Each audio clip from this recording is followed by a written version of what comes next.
যে মানুষটা আপনাকে সবচেয়ে বেশি ভালোবাসার ভান করছে সেই হয়তো সবচেয়ে বেশি বিপজ্জনক নার্সিসিস্ট। গত পর্বে আমরা জেনেছিলাম নার্সিসিস্ট আসলে কে, কিন্তু আজকের প্রশ্নটা আরও গভীর। কারণ নার্সিসিস্ট একরকম না, তারা দুই ধরনের। এক ধরন যাকে দেখলেই চেনা যায়, আরেক ধরন যে এতটাই লুকিয়ে থাকে যে আপনি বছরের পর বছর কাছে থেকেও বুঝতে পারেন না। আর সত্যি কথা হলো, দ্বিতীয় ধরনটাই সবচেয়ে বেশি ক্ষতি করে। প্রথমে কথা বলি অহংকারী নার্সিসিস্টের কথা। এই মানুষগুলোকে চেনা তুলনামূলক সহজ। এরা সবসময় নিজেকে সবার সেরা মনে করে। কথায় কথায় বলবে, আমার মতো কেউ নেই, আমি না থাকলে কি হতো তোমার, তুমি কি বোঝো আমি কতটা গুরুত্বপূর্ণ। এরা অন্যের প্রশংসা শুনতে ভালোবাসে, কিন্তু অন্যকে প্রশংসা করতে পারে না। সমালোচনা শুনলে রেগে যায়, ভুল স্বীকার করার ক্ষমতা এদের নেই। ঘরে, অফিসে, বন্ধুদের মাঝে এরা সব সময় কেন্দ্রে থাকতে চায়। মনোযোগ না পেলে অস্থির হয়ে যায়।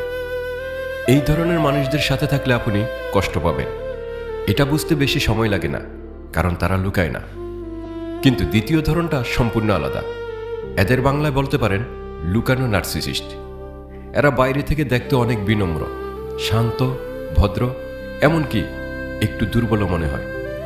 এরা নিজে থেকে বলবে না আমি সেরা, বরং বলবে আমি তো কিছুই না, সবাই আমাকে ভুল বুঝে।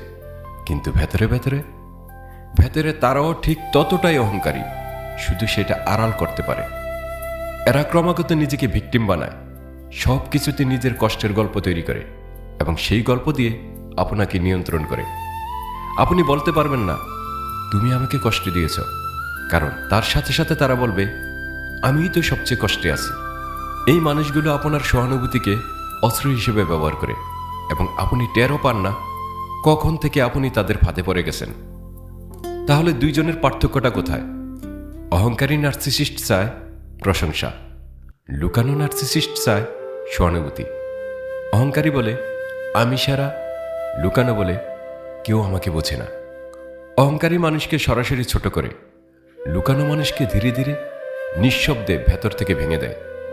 অহংকারীকে দেখলে আপনি সতর্ক হন, লুকানোকে দেখলে আপনি মায়া অনুভব করেন।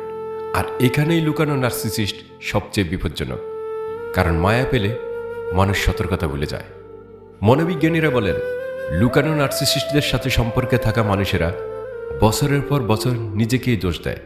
তারা ভাবে হয়তো আমিই ভুল, হয়তো আমি বেশি বুঝি, হয়তো আমার সাথে থাকাটা কঠিন। কিন্তু সত্যিটা হলো আপনি ভুল না, আপনি কঠিন না। আপনি শুধু এমন একজনের সাথে আছেন যে নিজের সমস্যাকে আপনার কাঁধে চাপিয়ে দিতে শিখেছে, এবং এটা বোঝার পরেই শুরু হয় মুক্তির পথ। আজকের পর থেকে একটু ভাবুন, আপনার জীবনে কি এমন কেউ আছে যে সবসময় নিজেকে ভিকটিম বানায়, যার সহানুভূতি পেতে পেতে আপনি নিজেই ক্লান্ত হয়ে যান? যদি উত্তর হ্যাঁ হয়, তাহলে পরের পর্বটা আপনার জন্যই। কারণ পরের পর্বে আমরা কথা বলবো সবচেয়ে বিপজ্জনক নার্সিসিস্ট নিয়ে, যাকে চেনা সবচেয়ে কঠিন। ভিডিওটা ভালো লাগলে এখনই সাবস্ক্রাইব করুন আর কমেন্টে লিখুন আপনি কোন ধরনের নার্সিসিস্টের কথা বেশি জানতে চান। অন্তঃসত্যি, যেখানে প্রতিটি শব্দ হৃদয় থেকে হৃদয়ের জন্য।